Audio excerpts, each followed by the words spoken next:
জুই আর সাফা কই? ওরা তো কলেজে গেছে। কেন আপনি যান নাই কলেজে? খালা আপনি দেখতেছেন না, আমি তো অনেকদিন হয়ে গেছে ইউনিভার্সিটি যাই না। আমি আসলে একটা জবের জন্য খোঁজ নিচ্ছি, তো তাই কিছুদিন ইউনিভার্সিটি যাওয়া অফ করে দিয়েছি। আচ্ছা আপা শুনেন, একটা কথা কইতে চাইতেছি। ওই গুম গুম জিনিসটা কি? ওই যে তানিয়া আপা আছে না উপরে, হ্যাঁ জামাইরে না গুম করে লয়ে গেছে গা। আল্লাহ জানে এখন মাইরে ফেলাইলো না কি হইলো, কইতে পারতেছি না। খালা আমি আপনাকে আগেও বলেছি, এখন আবার বলছি যে আপনি মানুষকে নিয়ে এত কথা বললেন না। এটা ওদের প্রবলেম, ওরা সলভ করবে।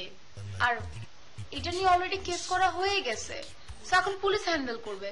আর আপনি প্লিজ বাইরে গিয়ে এসব নিয়ে কোনো কথা বলবেন না, আমি কিন্তু এখনই বলে দিলাম। না আপা ওই যে যাইতে আইতে কানে আয়ে চোখকে দেখি এর লেগে কইলাম। আপা আপনার কাছে একটা বিচার দিই, আপনি হলেন গে শিক্ষিত মানুষ, আপনি এই বিচার করেন।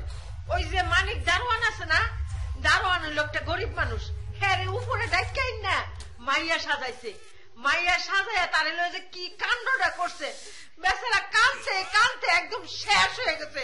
কোন তো খালা আমি না বুঝি না আপনার প্রবলেমটা কি। মানে আপনি আপনার নিজের কাজ ঠিকভাবে করেন না, আপনি মানুষের কাজ নিয়ে এত মাথা ঘামান। ও তো দোষ করছে, ওর শাস্তি পাবে না? ও কেন মানুষের বাসায় উকি ঝুঁকি দেয়? আপনি যা করছে একদম ভালো করছে, এটা নিয়ে আপনি একটা কথা বলবেন না। না দোষ করছে মানে ইচ্ছা করে তার উকি দেয় নাই, হয়তো ভুল করে উকি দিচ্ছে। খালা হচ্ছে তো, প্লিজ প্লিজ আমি আবেকে বলবো যে যাতে না করে, ঠিক আছে?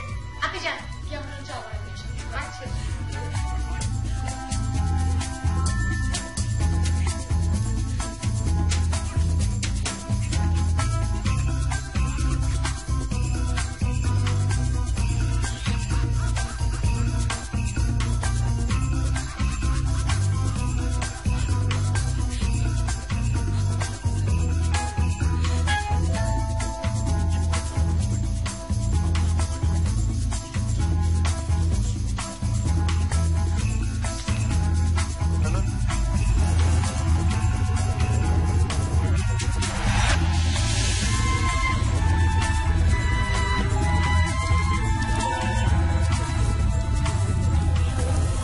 হ্যালো রাইতা, কি অবস্থা, কেমন আছো?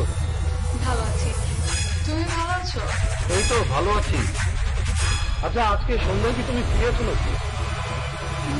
সন্ধ্যায় এখন পর্যন্ত কোনো প্ল্যান নেই, কিন্তু কেন বলো তো? না মানে সন্ধ্যায় একটা পার্টি আছে তো, আর আমি চাই তুমি সন্ধ্যায় পার্টিটা অ্যাটেন্ড করো।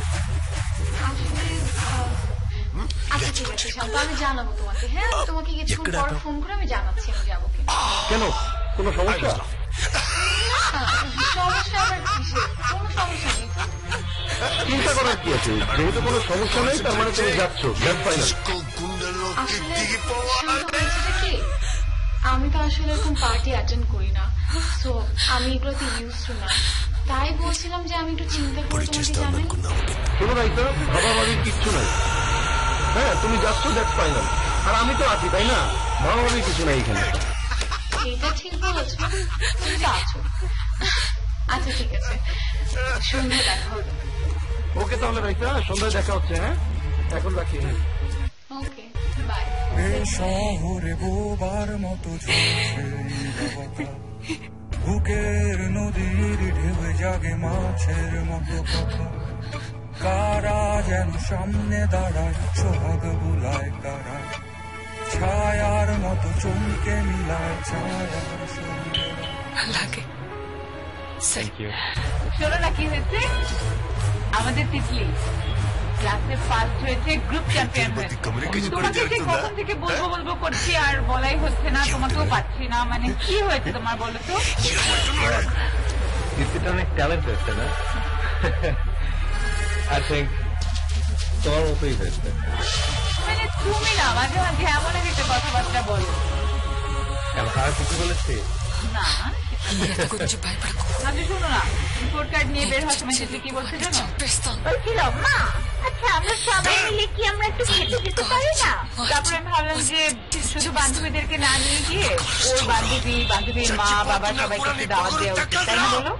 আর ওই যে আমাদের নিচতলায় চাপা জুই ওদেরকে তো খাওয়াবো করে খাওয়ানোই হচ্ছে না, এই মিছিলে আমরা ওদেরকে খাওয়াই দিতে পারি, কি বলো? এক্স্যাক্টলি, ওদের বলা হচ্ছে। আরে সবাইকে আমার বাচ্চার সামনে সপ্তাহে দেওয়া, কি বলো? তুমি স্পেশাল। আচ্ছা তোমার কি হয়েছে বলো তো? ইডলির এত বড় একটা নিউজ তোমাকে দিলাম, তুমি শুধু তাই আবার দাওয়াতের কথা বললাম, তুমি কোনো রিয়াকশন দিচ্ছ না, কি হয়েছে তোমার? না তেমন কিছুই হয়নি, ওই বোঝই তো নতুন একটা দল, নতুন নতুন অনেক সমস্যা যে এর আগে কখনো ফেস করিনি। আই থিঙ্ক এটা ঠিক হয়ে যাবে। কি দরকার আছে একটা দল টল করার? তুমি যা করছিলে সেটা করলেই তো ভালো, তাই না? আর যদি সেটা বাদ দিয়ে দেখো না অন্য কিছু করা যায় কি। আর বলো না কি হয়েছে, আমার কাছে মনে হচ্ছে তুমি বেশ কদিন ধরে খুবই আপসেট। না না না তেমন কিছু না।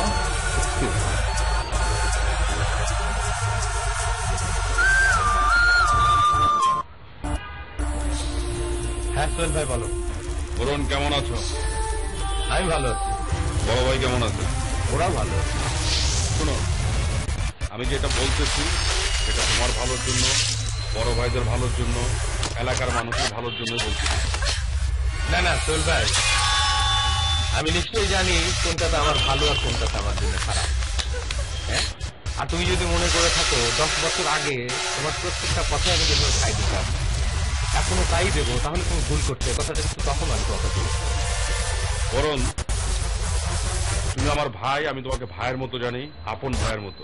না না না আমাকে এত বোঝানোর কিছু নেই, প্লিজ প্লিজ বরুণ, আমি তোমাকে বলতেছি সিদ্ধান্ত পাল্টাও, তুমি আমার দলে জয়েন করো, এটা তোমার জন্য খুব ভালো হবে। সোহেল ভাই, না আই এম সো বিজি, আমি তোমাকে দরকার পরে কথা বলছি। Thank you. কি হয়েছে? কি হয়েছে সর্বশ? না তেমন কিছুই হয়নি। আচ্ছা তুমি ডেটটা কবে ঠিক করছো সবাইকে দাওয়াত করে? ঠিক করিনি, তবে বলো না কি হয়েছে? আহা, এখন এই কথাটা তুলে এই সুন্দর মোমেন্টটা নষ্ট না করি, বেটার চলো আমার শিশুর সঙ্গে সময় দেখো, কোন এক সময় তোমাকে বলবো, অবশ্যই বলবো। মারছে, হ্যাঁ, ইচ্ছা মতো পিটাইছে, পিটাইয়া আবার কয় যে কেরোসিন দিয়ে পুড়াই দিব। এটা কোনো কথা বেটা? হ্যাঁ, তুই তোরে পাঠাইছি এক কাম করার জন্য, আর তুই করছিস আর কাম। আর বেটা সাংবাদিক মারলে তুই চেকে থাকতে পারবি কিনা? হ্যাঁ, ক সাংবাদিক এখন আমার বিরুদ্ধে মামলা করছে, এখন আমার ফ্যাক্টরি বন্ধ, এখন আলো আমি কি করুম? একটা পরামর্শ দাও, চিন্তা ভাবনা করো। কিন্তু শরীফ ভাই, জনে তো কইছিলাম যে গায়ে যেন হাত না দেয়, আর ওটা কি করলো? আচ্ছা কত দেখি জিনিস, এমনি দূরের উপরে আছি, ফ্যাক্টরিটা বন্ধ করলে করে দিচ্ছে কেস, হ্যাঁ, আতঙ্কের ভিতরে আছি, পলায় বলে চলতেছি। না কিন্তু শরীফ ভাই, আপনার ওইটা তো হইতেছে গিয়ে ওই যে প্লাস্টিকের ঠোঙ্গা বানাই না ফ্যাক্টরি, তো এই প্লাস্টিকের ঠোঙ্গা বানাই না ফ্যাক্টরির তো আসলে আইনি কোনো জায়গা নাই, এটা তো আসলে কইতে গেলে বেআইনি। আরে এটা তুমি কি কইতেছো? আরে এই প্লাস্টিক শিল্পে 5 লাখের উপরে লোক কাজকর্ম করে খাইতেছে, হ্যাঁ, আর তাদের সাথে তো তাদের সংসার আছেই, রয়ে গেছে, বউ রয়ে গেছে, ছেলে মেয়ে রয়ে গেছে, কত লোক বাঁচতেছে এর উপরে। এটা তো একটা পজিটিভ কাজ, এটা নিয়ে একটা নতুন চিন্তা ভাবনা করা যেতে পারে। তুমি যখন বাজারে যাও, কই বাজারে গিয়ে সেই দোকানদার তোমার একটা পলিথিনের একটা ঠোঙ্গা হাতে ধরে দেয় না? হ্যাঁ তা তো দেয়। আরে বাট এটা কোন কথা? সাংবাদিক মারবি বেটা, মানে সাংবাদিক মারলে তুই বাঁচতে পারবি? ঠিক আছে শরীফ ভাই, এখন যেটা ঘুইটা গেছে গেছে, কিন্তু এটার একটা সুরাহা লাগবো। আপনি একটু চিন্তা করেন না, আমি জনরেও কয়ে দিব না, ও যেন কয়টা দিন গা ঢাকা দিয়ে থাকে, আর শরীফ ভাই আপনিও কয়টা দিন একটু গা ঢাকা দিয়ে থাকেন। ভাই তুমি যা করো না করো, তুমি আমার এই বিপদ থেকে উদ্ধার করো, আমার কেস কামানিটা উঠাও তুমি। যদি ফ্যাক্টরি চালু করতে না পারি তাহলে তো বউ ছেলে মেয়ে না খেয়ে পড়বো। মানে আসলে কি জন আসলে একটু মানে এক্সাইটেড হয়ে গেছে, অনেকদিন পরে আমগুলো গাইছে না কাম করতে, ওর একটা কামের দায়িত্ব দিছি, ও মনে করছে যে দেখাইটায় আমগুলো বিশাল একটা জায়গা নিয়ে নেবো, আমগো মানে অন্তরের মধ্যে আবার নতুন করে আইবো, ওই লেগে কইরা ফেলাইছে আর কি, ভুল হয়ে গেছে আর কি, ওরাও বুঝাইতে কোনো অসুবিধা নাই। আর সাংবাদিকের গায়ে হাত তোলা তো আসলে ঠিক না, মাথা খারাপ, বুঝতে পারে নাই আসলে পোলামান মানুষ না, সাংবাদিকের গায়ে হাত দিব মানে চিন্তাই করা যায়। যাই হোক, আপনি চিন্তা করেন না শরীফ ভাই, আপনি একদম চিন্তা করেন না, আমি এটার একটা ব্যবস্থা লইতেছি। আচ্ছা এটা তুমি করো, তুমি তো ভালো করে বুঝিয়ে দাও, হ্যাঁ, তাহলে কথা বুঝে দেবো। আরে আপনি কত বসলে ওই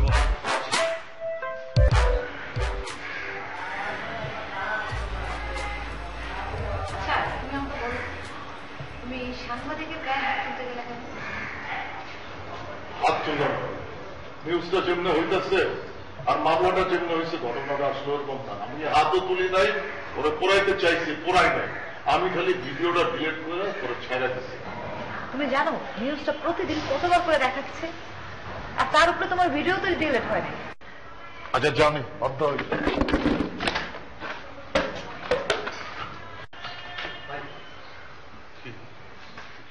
আওয়াজ দিয়ে আমি না, হ্যাঁ দেখতাছ যে আমি আমার ফ্রেন্ডের লয়ে আসছি, আর তুই আসছিস না পুলিশ আসছে, এটা আমার বুঝতে পারবো না। ভাই সাংবাদিকের ব্যাপারটা তো পেঁচাই গেছে, তখন আমি কি করবো? আচ্ছা তুই এক কাম কর, আলমের লোকের দেখা কর, দেখা করে কিছু টাকার ব্যবস্থা কর, যেহেতু কয়েকদিন গা ঢাকা দিয়ে থাকতে হইব, যাই কিছুদিন সমুদ্র টমুদ্র দেখে আগে। কক্সবাজার যাবো, সমুদ্র কি খালি কক্সবাজারে থাকে? হ্যাঁ, সেন্ট মার্টিনে আছে, কুয়াকাটায় আছে, সুন্দরবনের দুবলাচরে আছে, ওই যাবো সেটা যা তুই দাঁড়াবে সস্কা, আর আসার আগে কাশি খুশি দিয়ে আসবি। যা আমার কাছে চাইলে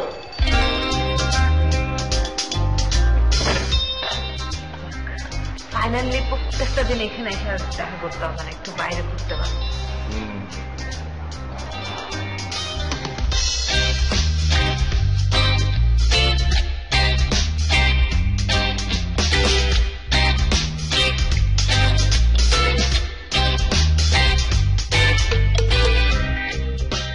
শুনলাম বাবা, কোথায় টাকা দিতে হইব? তুই কোন চিন্তা করো না, বাড়ি ঘর সয় সম্পত্তি সব বিক্রি করে দেব আমি। না না আন্টি, আপনি একটু ঠান্ডা হন। ওরা তো মাত্র ফোন করেছে, আমরা পুলিশের সাথে কথা বলেছি, জিডি করেছি, দেখি কি করে। পুলিশের সাথে কথা বলো না, পুলিশের সাথে কথা বলো না, তাহলে ওরে বাইরে ফেলবো না, ওর কাছে করবো। তুমি টাকা দেওয়ার ব্যবস্থা করো বাবা। আসলে আন্টি আমরা জুয়ের বাবার সাথে কথা বলেছি। জুয়ের বাবা হচ্ছে খুব বড় পলিটিশিয়ান, ওনার সাথে অনেক বড় বড় লোকের মানে অনেক ভালো সম্পর্ক, অনেক বড় বড় পুলিশ অফিসারের ভালো সম্পর্ক, সবার সাথে কথা বলছে ওনারা। না না, অন্য মানুষের সাথে কথা বললো না, তাহলে বিজয় ক্ষতি করবে তোরা। তুমি টাকা দিয়ে দাও, আমি বাড়ি ঘর সয় সম্পত্তি সব বিক্রি করে দেবো। টাকা কোনো সমস্যা না বাবা, আমার একমাত্র ছেলে, ওর বাবা মারা যাওয়ার পরে আমি অনেক কষ্ট করে মানুষ করছি। তুমি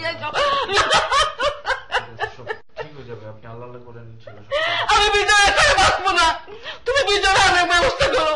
কোথায় টাকা দিতে হবে তুমি তাকে ফোন করো, ফোন করো। আচ্ছা আন্টি, আচ্ছা আমরা টাকা দিব। আপনি একটু ঠান্ডা হন না, মানে একটু মাথা ঠান্ডা করেন। না না ওয়েট করো না, তুমি ফোন করো না ওদেরকে, ওরা তো ভুলেও যেতে পারে, মনেকে বলতে টাকা দিব না আমরা। তুমি বলো আমি টাকা দিব। বিজয় তো আমাদেরও ভাইয়ের মতো, তাই না? আমরা তো চেষ্টা কম করছি না। বাবা তোমার রিং মারতেছে ফোনে, ফোন করতে মনে হয়। বাবা দেখো। হ্যালো, আপনি কি আবির সাহেব বলছেন? জি খুশি সাহেব, বলেন কি অবস্থা? হ্যাঁ আবির সাহেব, আপনাদের একটু অফিসে আসতে হবে, একটা লাশ পাওয়া গেছে, লাশটাকে শনাক্ত করা প্রয়োজন। তো আপনারা একটু অফিসে আসেন। জি জি, আমরা এক্ষুনি আসছি। ঠিক আছে। কোথায় দেবা তোমরা? ওর খোঁজ পাইছে? পাওয়া গেছে? কোথায় টাকা নিয়ে যেটা? তুমি একটু জিজ্ঞেস করো না। আন্টি আপনি একটু ঘরে গিয়ে বসেন। বাবা আমার চিন্তা করো না, বাবা আমি কিভাবে থাকবো?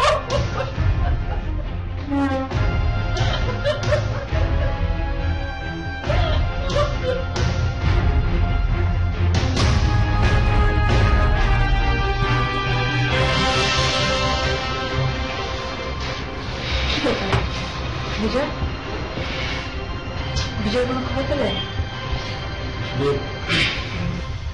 সিআইডি অফিসার খুরশেদ সাহেব ফোন করেছিল। কি বললো? উনি বললেন যে একটা লাশ পাওয়া গেছে।